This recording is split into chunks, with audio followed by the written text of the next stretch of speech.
달콤한 말씀 행복한 하루 1월 16일 말씀 묵상을 함께 나누도록 하겠습니다.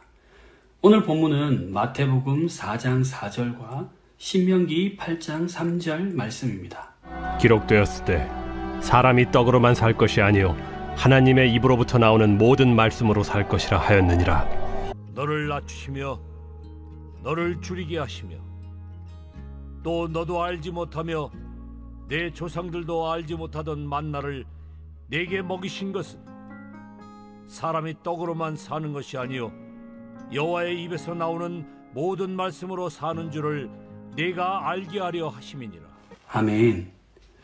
오늘 본문 마태복음 4장 4절과 신명기 8장 3절은 예수님께서 광야에서 시험을 받으시는 장면에서 사람이 떡으로만 살 것이 아니요 하나님의 입으로부터 나오는 모든 말씀으로 살 것이라는 선언은 단순히 물리적 생존을 넘어서 진정한 삶의 본질을 보여줍니다.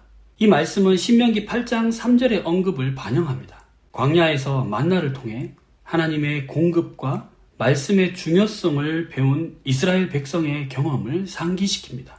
광야에서 하나님의 백성은 매일 만나를 통해 생존했지만 하나님께서 그들을 훈련시키시고 의존하는 삶으로 인도하고자 하셨다는 점을 배워야 했습니다.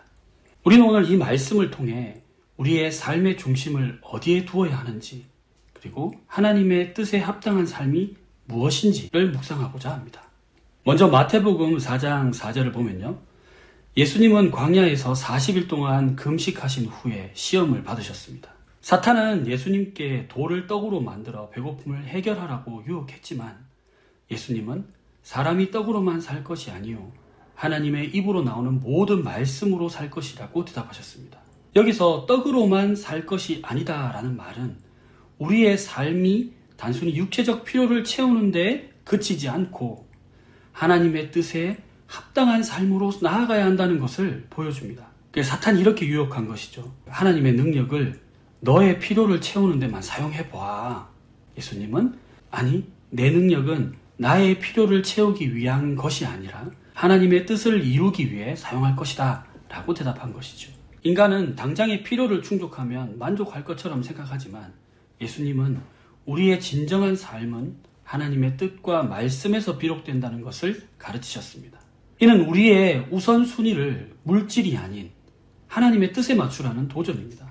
신명기 8장 3절을 보면요, 이스라엘 백성이 광야에서 만나를 먹으며 하나님께 의존해야 했던 경험을 기록합니다. 만나는 하나님께서 매일 새롭게 공급하신 양식으로 그들이 하나님을 신뢰하고 의존하도록 훈련시키는 그런 도구였습니다. 하나님께서는 그들에게 단순히 생존을 위한 양식을 주신 것이 아니라 하나님의 말씀을 통해 사는 법을 가르치셨습니다. 이 말씀은 떡 이상의 필요를 충족시키시며 그들의 삶의 방향과 목적을 하나님의 뜻에 두게 했습니다. 진정한 삶은 우리의 필요를 쫓는 데 머물지 않고 하나님의 뜻을 중심으로 사는 것입니다. 떡은 우리의 시선을 내부로 그리고 아래로만 향하게 합니다. 우리 자신과 현재의 필요에만 집중하게 합니다. 그러나 하나님의 말씀은 우리의 시선을 외부로 그리고 위로 향하게 합니다. 말씀은 우리의 삶을 풍성하게 하고 하나님과 이웃을 사랑하는 삶으로 초대합니다.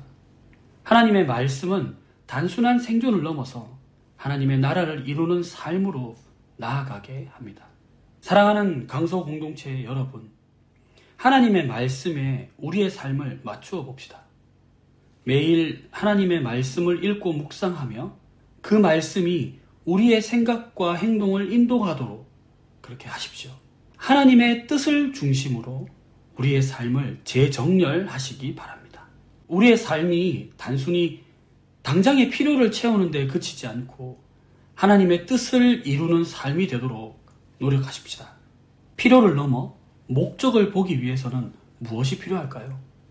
하나님의 말씀은 우리의 필요를 넘어 더 큰 목적을 보여줍니다. 광야를 하나님의 뜻을 배우는 자리로 삼으면 어떨까요? 우리의 삶의 어려움 속에서도 하나님의 뜻을 구하며 하나님께 의지하십시오. 광야는 우리가 하나님의 말씀에 더욱 집중하고 그 뜻에 합당한 삶으로 나아가게 합니다. 우리 이렇게 선포합시다. 우리의 필요를 넘어 하나님의 뜻에 합당한 삶을 선택하십시오.